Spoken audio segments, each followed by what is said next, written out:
भगवान को दो चीजें कभी अच्छी नहीं लगती। एक बात आप नोट कर लेना, कभी कभी लोग कहते हैं भगवान हमसे नाराज हो गए। आप नोट कर लो, मैं व्यास गद्दी से बोल रहा हूं कि भगवान कभी भी किसी पर भी नाराज होते ही नहीं है, कभी नहीं होते। भगवान नाराज हो तो धरती फट जाए, आकाश फट जाए, धरती धस जाए, कहते भगवान नाराज हो गए। भगवान कभी किसी पर नाराज नहीं होते, लेकिन होते हैं दो लोगों पर नाराज होते हैं। किन किन पर? बोले जो किसी भी प्रकार का ईगो करे, अभिमान करे। अभिमान अगर किसी भी प्रकार का करोगे, रूप का, शकल का, संपत्ति का, घर का, परिवार का, नाते फलाने ढिकाने किसी भी प्रकार का, बोले गुमान गोपालें भावत नहीं। फिर वो चाहे इंद्र हो तो गिरिराज उठा करके उसके अभिमान को चकनाचूर करते हैं। यदि वो ब्रह्मा हो तो अनेकों रूप धारण करके बाल गोपाल बन करके उनके अभिमान को चकनाचूर करते हैं। चाहे वो रावण हो, चाहे कोई हो, भगवान को गुमान किसी का अच्छा नहीं लगता। एक तो भगवान उस पर नाराज होते हैं जो किसी भी प्रकार का अभिमान करता है, और एक भगवान उस पर नाराज होते हैं जो भगवान और भक्त के बीच में टांग अड़ाता है। अगर भक्त और भगवान के बीच में तुमने आने की कोशिश की तो भगवान कभी बर्दाश्त नहीं करेंगे। अच्छा, एक जगह की बात है कि एक बादशाह रास्ते से चला जा रहा था, उसी रास्ते में एक भिखमंगा मिला। दे ईश्वर के नाम तुझको ईश्वर रखे, सब वो मांग रहा था। बादशाह को लगा कि राजा मैं हूं, नाम ये किसी और का लेता है, क्या वो ईश्वर इसे खिलाता है? उसने उस भिखमंगे को अपने पास बुलाया और अपने पास में बुला करके कहा कि तुम जिस ईश्वर के नाम पर मांग मांग करके उधर पोषण करते हो, पैसा इकट्ठा करते हो, how much do you know about the God? उस परमात्मा के बारे में तुम्हें कितना नॉलेज है? इसको बताने के लिए कल मेरी कोर्ट में आ जाना, 12 बजे उपस्थित हो जाना। If you could give right answer I will ask only 3 questions. अब मैं केवल 3 प्रश्न पूछूंगा, और अगर आपने तीनों प्रश्नों का सही सही जवाब दे दिया तो तुम्हें आधे राज्य का मालिक बना देंगे, और अगर प्रश्नों का उत्तर न दे पाए तो तुम्हें देश की सीमाओं से बाहर खदेड़ देंगे। अच्छा, दुनिया के लोग भारत को बदनाम करते हैं, थोड़ा सा अपन को भी सावधान रहना चाहिए। हाँ, नहीं तो नदी कहीं सड़क पर घूमते हैं गोरे लोग, अब तो सावधान हो गए भारतीय, तो अब नहीं होता, नहीं तो खाया हुआ केला फेंक देते थे, और बेचारे लोग उठ करके जब खाएं तो उनके फोटो वीडियो बना करके। एक हमारे शिष्य हैं पार्थ, जबलपुर के जन्मे हुए हैं, लेकिन इस समय वो न्यूयॉर्क में है। बड़ा अच्छा उन्होंने इंटरव्यू दिया, मेरे पास में भी उन्होंने इंटरव्यू का वो क्लिप से भेजी थी कि लोग भारत के बारे में उन्होंने एक एक चीज को बताया कि किस तरह से लोग भारत को बदनाम करने की चेष्टाएं करते हैं। जानबूझ करके 10 का नोट गिरा देंगे, और जब कोई एक अच्छा खासा आदमी उस 10 को नोट को उठाने के लिए उसी समय का वो फोटो वीडियो बना करके दुनिया में बदनाम करेंगे भारत में कितनी गरीबी है। कहते हैं भिखमंगे केवल भारत में, दिस इज टोटली रॉन्ग, गलत बात है, क्योंकि मैं खुद इंटरनेशनल बेगर हूं, so I know about beggars properly, I did PhD on the beggars. समझ गए ना? इसलिए क्योंकि मैं खुद अंतर्राष्ट्रीय भिक्षुक हूं, इसलिए मुझे मालूम है ये संस्थाएं जितनी भी चलती हैं मेरे भाई भीख मांग मांग करके ही तो चलाई। जो भी कथाओं की दक्षिणाएं होती हैं, या जो भी इन जो चल रहे हैं इनमें, चाहे अमेरिका में हो, चाहे अमेरिका में हमारी संस्था नॉन प्रॉफिट ऑर्गेनाइजेशन के रूप में रामानंद विशुद्ध परिषद, वहाँ भी रजिस्टर्ड है, और भारत में भी रजिस्टर्ड, दोनों के ही आपको ये अकाउंट नंबर टीवी के पटल पर चलते हैं। तो इनसे जो भी होता है, इनसे आदिवासी वनवासी में भी जाकर के हमको सेवा करनी चाहिए, उन प्रकल्पों को हम चलाते हैं। तो मैं आपको ये बता रहा था कि इस प्रकार से मैंने देखा अलग अलग जगह की PhD की मैंने भीख मांगने वालों की। सबसे अच्छी व्यवस्था मुझे फ्रांस की लगी। क्या व्यवस्था है फ्रांस की? फ्रांस में ट्रेन की जो व्यवस्था है, फ्रांस में भी स्पेशली पेरिस सिटी की, उसमें क्या ट्रेनें अंडरग्राउंड चलती हैं, धरती के अंदर में, डबल सिटी है। तो एक बार आप टिकट ले लो, उसके बाद में जब तक आप ऊपर नहीं आ जाओगे रेलवे स्टेशन से निकल करके, पूरे दिन भर आप ट्रेन से ट्रेन बदल करके दूसरे में अंदर अंदर में आप घूमते रहो। तो भिक्षुकों के लिए अच्छी है। हाँ, रास्ता बता रहे कि भाई एक बार लो, फिर एक ट्रेन में मांगो, फिर दूसरी ट्रेन में चले जाओ। हम ऐसे नहीं मांगते, हम तो कतई में मांगते हैं, लेकिन आपको बता रहे। अच्छा, अमेरिका थोड़ा आगे बढ़ा हुआ कंट्री है, इसलिए वहाँ के बेगर थोड़े और भी स्पेशल है। वो क्या करते हैं कि अच्छा जीन्स का पैंट पहने होंगे, कॉफी की बॉटल उनके बगल में होगी, धूप ना लगे तो हेड भी होगा, अच्छा सा चश्मा भी होगा, अच्छे कपड़े पहने हुए होंगे, कान में उनके वो लगा होगा जो भी म्यूजिक सुनते हो, और उसके साथ में लाल बत्ती के पास में खड़े हो जाएंगे। अब धीरे धीरे अपने भारत में भी लाल बत्ती हरी बत्ती जान रहे हैं लोग, नहीं तो पहले सोचते थे देखते ही नहीं थे, सीधे धड़ाम से गाड़ी ले जाते थे। अब थोड़ा धीरे धीरे, हाँ अब क्राइम ब्रांच सतर्क हो रहा है, तो लोग थोड़े से सतर्क हो रहे हैं, इसलिए सब लोग। तो महाराज इस प्रकार से, तो पुराने जमाने में तो हाँ, तो वो लाल बत्ती के पास में खड़े हो जाएंगे और क्या करते हैं मालूम, एक बड़ा सा बोर्ड लेंगे और बोर्ड में लिख देंगे, I am going to be homeless, if 100% will give only $1 I can save my house, so please. और ऐसे ऐसे लेकर के डांस करते रहेंगे, ऐसे ऐसे। अच्छा एक्सरसाइज भी हो जाती है सब जगह। तो मैं आपको बता रहा था, वो भिक्षुक जब राजा ने कहा कि कल कोर्ट में आ जाना, अगर तुमने सही प्रश्नों के उत्तर दिए तो तुम्हें अधिपति बना देंगे, राजा बना देंगे, और ना दे पाए उत्तर तो बाहर कर देंगे। बेचारा भिक्षुक अपने घर गया तो आंखों से आंसू के पनारे बह रहे थे। उसकी बेटी उसे थाल परोस कर खिलाई, भोजन परोस कर खिलाई, रोते रोते उसने कहा कि बेटा तू ले जा, मैं नहीं खा पाऊंगा। कहा बाबूजी इतना दुखी तो मैंने आपको कभी नहीं देखा, कारण क्या मुझे बताओ। कहा आज राजा मिला और उसने कहा कल कोर्ट में आ जाना, अगर सही उत्तर नहीं दे पाए तो देश से बाहर कर देंगे। इतनी ज्ञानी होता तो मैं बेटी भीख क्यों मांगता। पर उस बेटी को राम पर बड़ा भरोसा था। उसने कहा बाबूजी चिंता मत करो, मुझे अपने राघव पर पूरा भरोसा है, आप कल जाना, शान से जाना, और मेरे छोटे भाई को ले जाना, और जब राजा तुमसे पूछे कि मेरे प्रश्नों का उत्तर दो तो आप इस बच्चे को खड़ा कर देना, ये आपको उत्तर देना। दूसरे दिन वो बुजुर्ग भीख मांगने वाला व्यक्ति अपने बच्चे को लेकर के कोर्ट में पहुंचा। और ऐसे अगर लोगों को सूचना दो कि कथा हो रही है, सत्संग हो रहा है, तो लोगों को कहेंगे हमको पता ही नहीं चल पाया, आपने कब कार्यक्रम कर लिया, बाद में कहेंगे लोग।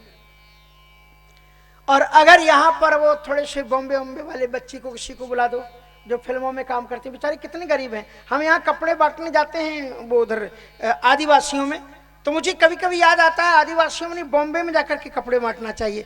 देखो ना इनके पास में, बेचारों के पास में कपड़े ही नहीं।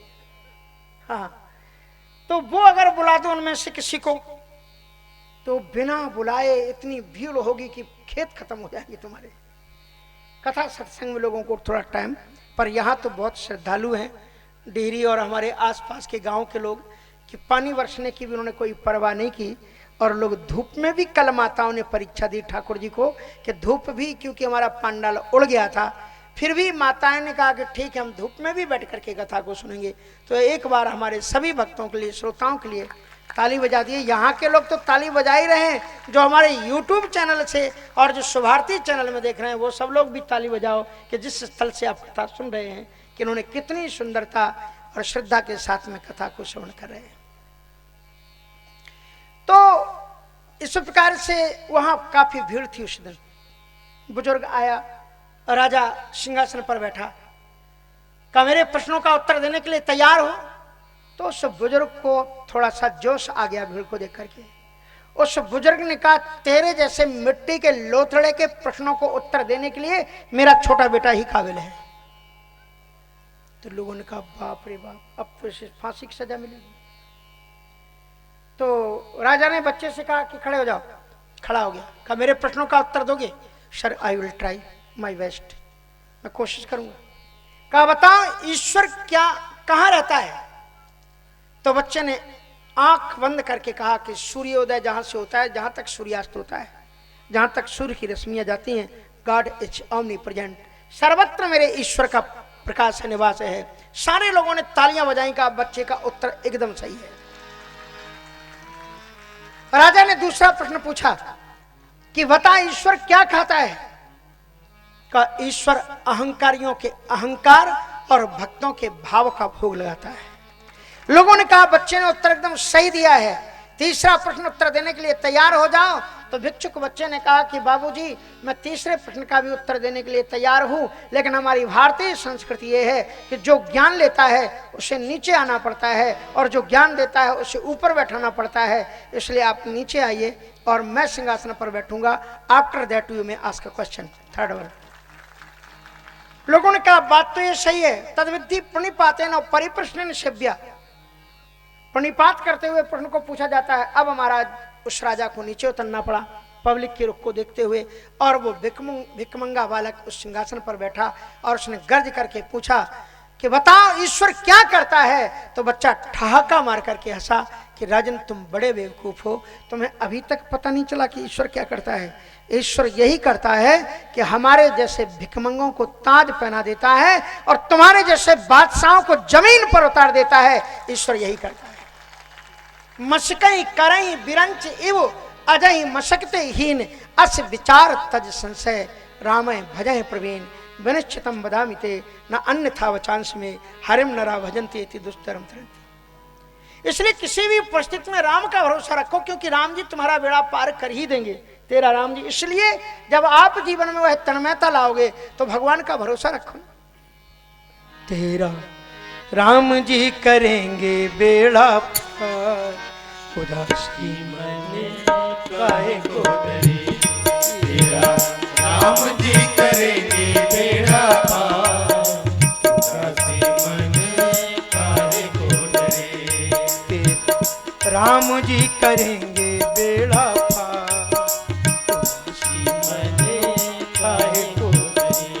तेरा राम जी करेंगे बेड़ा पार, उदासी मन काहे को डरे। काहे को डरे रे, काहे को डरे, काहे को डरे, काहे को डरे। तेरा राम जी करेंगे बेड़ा पार, उदासी मन काहे को डरे। तेरा राम जी करेंगे बेड़ा पार, उदासी मन काहे को डरे।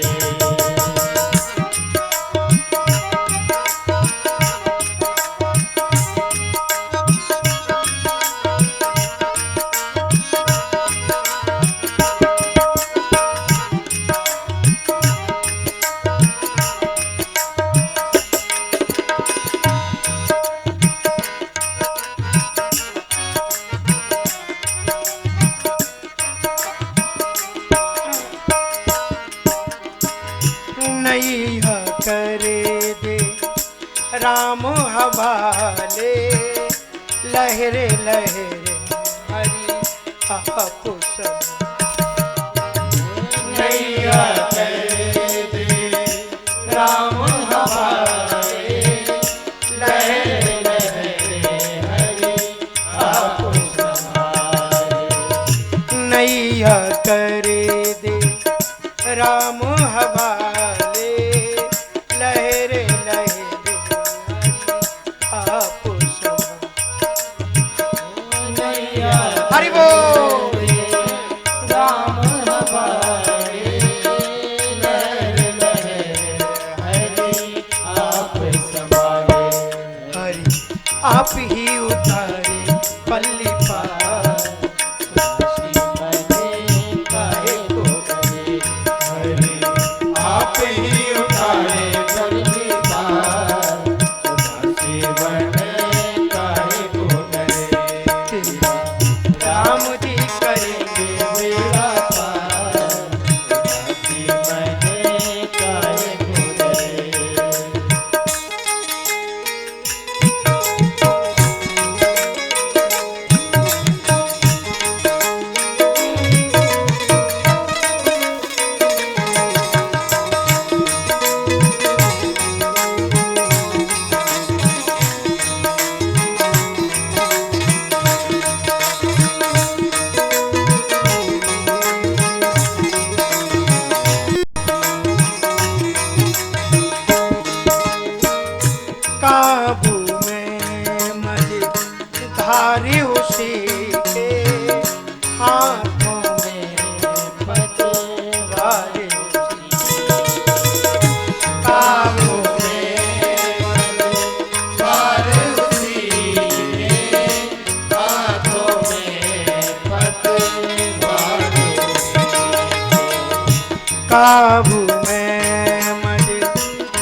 परेशान ही ईश्वर है। सच्ची भावना से मुझे पुकार सच्ची मने काहे को करे, सच्ची भावना से करे वे पुकार सच्ची मने काहे को करे। मेरा राम जी करेंगे बेड़ा पार सच्ची मने काहे को करे।